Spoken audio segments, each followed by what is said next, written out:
नमस्कार प्यारे विद्यार्थियों, गणित कक्षा सप्तमी, ये आपका गणित का कालांश है। तो पिछली क्लास में हमने प्रश्न क्रमांक 4 तक किए थे। प्रश्नावली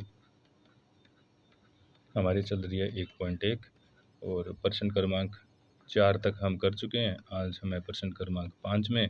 तो प्रश्न को पढ़ते हैं। मोहन अपने खाते में 2000 रुपये जमा करता है और अगले दिन इसमें से 1642 रुपये निकाल लेता है। यदि खाते में से निकाले गई राशि को ऋणात्मक संख्या से निरूपित किया जाता है तो खाते में जमा की गई राशि को आप कैसे निरूपित करेंगे? निकासी के पश्चात मोहन के खाते में इतनी राशि शेष रहेगी। तो विद्यार्थियों, ये आपका प्रश्न है। तो मान लीजिए कि मोहन के पास थे 2000 रुपये। मोहन के खाते में शेष राशि बराबर कुल राशि माइनस निकाली गई, ये लिखेंगे। तो देखिए, कुल राशि कितनी थी? 2000 थी। निकाल कितनी ली उसने? 1642 निकाल ली। अब आप 2000 में से 1642 घटा दीजिए तो आपके पास उत्तर आ जाता है 358 रुपये। और वो क्या है? वो है आपका उत्तर इस प्रश्न का। ठीक है विद्यार्थियों, तो आप एक बार फिर से पुनः प्रश्न क्रमांक 5 को पढ़ें और उसके बाद इस हल को देखें और अपनी पेयर नोटबुक में इसको उतार लें। चलिए जी, प्रश्न क्रमांक नेक्स्ट अर्थात प्रश्न क्रमांक 6 की तरफ चलते हैं। और ये रहा आपका प्रश्न क्रमांक 6। रीता एक बिंदु ए से पूर्व की ओर बिंदु बी तक 20 किलोमीटर की दूरी तय करती है। तो सबसे पहले तो मुझे एक लाइन बनाने दीजिए। मैंने एक लाइन बनाई है, इसमें ये है पश्चिम,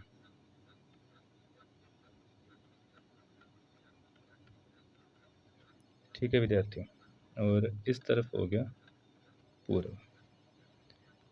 ये पूर्व पश्चिम हमने बना दिया। इसको मैं थोड़ा सा सही कर देता हूँ।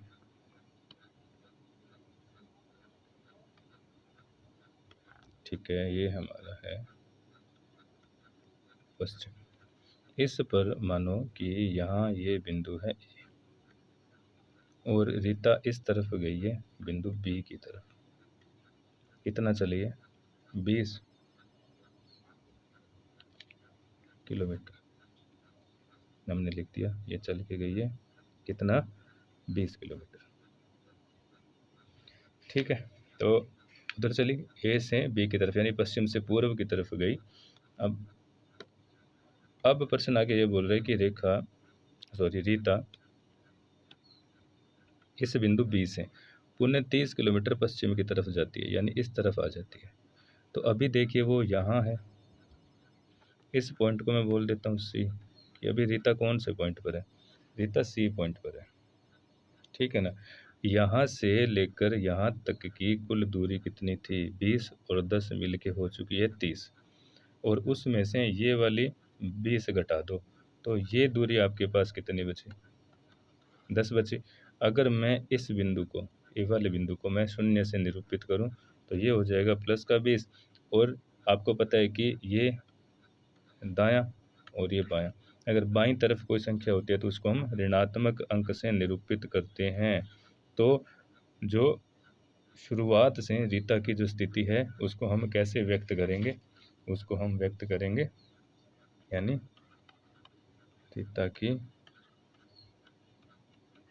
अंतिम स्थिति क्या होगी? किस बिंदु पर होगी? -10 पर, क्योंकि वो शुरुआती बिंदु यानी अर्थात ए बिंदु से किस तरफ है?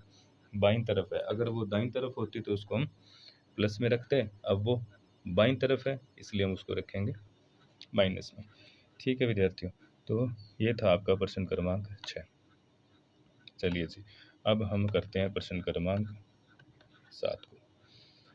7 नंबर प्रश्न ये है कि किसी मायावी वर्ग की प्रत्येक पंक्ति, प्रत्येक स्तंभ तथा प्रत्येक विकर्ण का योग बराबर होता है। तो दो मायावी वर्ग दे रखे हैं आपको बना के। आपको ये प्रूव करना है यानी सिद्ध करना है कि ये दोनों के दोनों वर्ग मायावी है या नहीं है। तो सबसे पहले हमें वर्ग बनाना पड़ेगा। तो मैंने एक वर्ग बना दिया, 3 पंक्तियाँ हैं और 3 स्तंभ है, तो इसमें मैंने 3 पंक्तियाँ, ये देखिए, और 3 स्तंभ मैंने बना दिए। अब इनमें संख्याएं क्या क्या है वो अपने भर देते हैं। संख्याएं भरते हैं तो इसमें लिखा है 5, -5, 0, -1, -2, 3, यहाँ लिखा है -4, 7 और -3। अब हम इनका करते हैं योग। योग कैसे होगा विद्यार्थियों? देखो, मैं ये वाला योग स्टार्ट करता हूँ, यानी मैं इस स्तंभ का योग करूँगा। ये योग कैसे होगा? यहाँ देखो, 5 -5 + 0 = 0, यानी यहाँ मैं क्या लिख देता हूँ? 0 लिख देता हूँ। अब मैं इसका योग कर लेता हूँ। ये योग क्या आएगा भाई? -1 -2 + 3, यानी ये भी कितना आ चुका है? 0 आ चुका है। अब मैं इसका योग कर लेता हूँ। इसका योग देखो कितना आएगा, यहाँ लिख रहा हूँ मैं, -4 + 7 -3, ये भी आ चुका है 0। हाँ जी, सारे ही 0 आए जा रहे हैं। अब मैं इसका पंक्ति का योग चेक करूँगा। इस पंक्ति का योग कितना होगा? 5 -1 -4, यानी 5 में से 5 गए, फिर आ चुका है 0, यानी 0। ठीक है विद्यार्थियों, इसका योग ठीक उसी प्रकार से हमने किया, तो ये भी मुझे मिला 0। अब इसका योग मैं करूँगा तो मुझे ये भी कितना मिल रहा है? 0। ये तो हो चुके पंक्तियों तथा स्तंभों के योग। अभी हम क्या करने वाले हैं? अभी हम इसके विकर्णों का योग ज्ञात करेंगे। तो विकर्णों का योग ज्ञात करने के लिए देखिए चेक करेंगे, अगर विकर्णों, स्तंभों और पंक्तियों सब का योग समान आता है तो ये वर्ग मायावी है, अन्यथा नहीं है। तो देखिए ये विकर्ण बना एक, ठीक है, तो इस विकर्ण का योग मेरे पास आ रहा है बच्चों -6। देखिए, अब दूसरा जो विकर्ण है ये वाला विकर्ण, इस विकर्ण का योग मेरे पास आ रहा है 0। ये बात ठीक है? देखिए, लास्ट फाइनल राउंड इसका निकालते हैं हम, अच्छे से इसको करते हैं। देखिए, ये योग 0, ये योग 0, ये योग 0, ये 0, ये भी 0, ये भी 0, ये भी 0। अगर तो ये भी 0 होता तो ये वर्ग मायावी होता।